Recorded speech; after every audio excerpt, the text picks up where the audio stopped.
Doktor Pavuna, naš je gost. Dobar vam dan. Dobrodošli. Dobar dan gledateljima.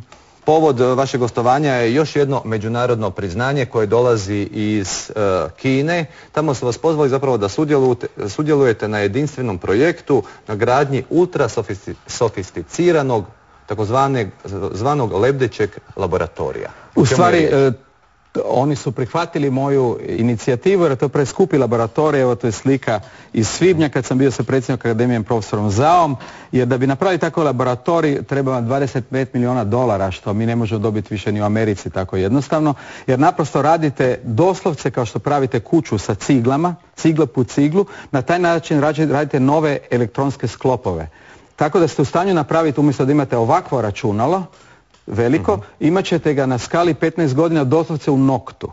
I ne samo računalo, kompletni vaš studio sam u stanju sa tim kolegama, kad napravimo te sve uređaje i posložimo cigle kako mi želimo u svim sferama, imat ću kompletni studio, onaj elektronski dio u veličini nokta. To je ta nanotehnologija. I mnoge druge stvari o kojima sad ne mogu reći i koje možemo sanjati, ta znanja i tehnologije danas su naprosto fascinante, ali radimo u Kinu jer su najbolji mladi studenti. Ako sam vas dobro shvatio, Amerikanci ne mogu pratiti Kineze, oni su korak ispred.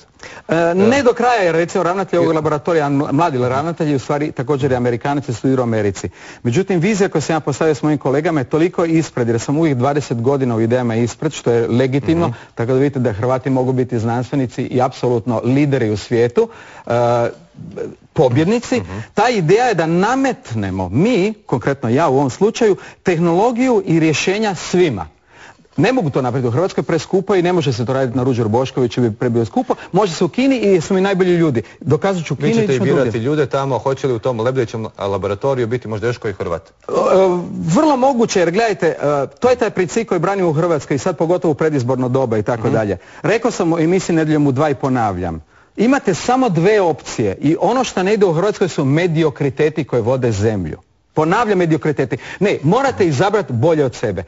Izvrsni izabiru bolje od sebe, da ubjeđivali u sportu, u znanosti, da bi zaživjela supraekonomija znanja, morate umrežiti. Zato mi Hrvati također moramo se svi planetarno umrežiti, svi najbolji naši plus najbolji stranci, na isti način kako ja radim laboratorije, tako mi moramo raditi ovu zemlju. Onda ćemo biti što jesmo, jer smo mi narod pobjednika. Vidite to je u sportu, vidite u Oluji, ovo je narod pobjednika i zato sam ja tu došao vama u emisiju da kažem, gledajte, ne samo u Americi, ne samo, evo idući tjedan sam opet u Americi, u Washingtonu i poslije na Caribbean Islands, ne samo u Americi, svuda. I svaki mladi čovjek, svaki Hrvat, svaki Hrvatica jest pobjednik. I nemojte mi reći da nije rečeno. Pa kad gledate kandidate, provjerite ljubav za Hrvatsku, čestitost, izvrsnost i nakon toga idemo pobjeđivati dalje jer vam garantiram da u ovoj zemlji ima beskonačno puno kvalitetnih ljudi.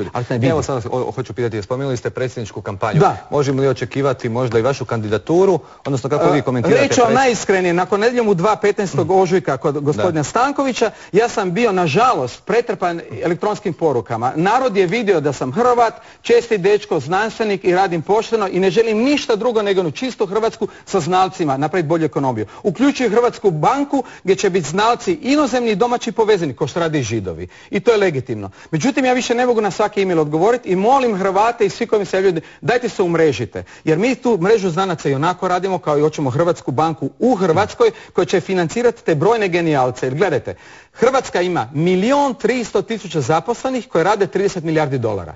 A Google, koji je mlađi nego Hrvatska, kompanija Google, ima 20.000 zaposlenih, a radi 100 milijardi dolara sa profitom $1.000.000 po pametnom čovjeku. Da se mi vratimo ovom pitanju, možemo li očekivati vašu onda kandidaturu? Da, ako se Hrvatska probudi i reagira na ovo kao što reagirala nakon Nedjeljom u 2. Prema tome, ako stvarno se ljudi organiziraju po mjestima i kažu hoćemo to, jer sadašnji kandidati, nažalost, barem do jučer koje sam vidio, nemaju niti karizmu, niti novu viziju Hrvatske sa, što sam rekao, novim mentalnim sklopom. Također, međunarodnom vidljivošću, kako u Americi, kao što se vidjeli, pomogla Amerika za ovo sa Slovenijom, pa nemojmo biti naivni. Također u Kini, sad ste čuli. I treće, molim vas, ja govorim više jezika nego svi kandidati zajedno, in vivo. Čestitamo na tome, hvala vam lijepa na gostovanju. Nažalost, ne možemo više govoriti, imamo drugih tema, ali evo još jedan put čestitke na priznanju za Kinu. Hvala vam lijepa.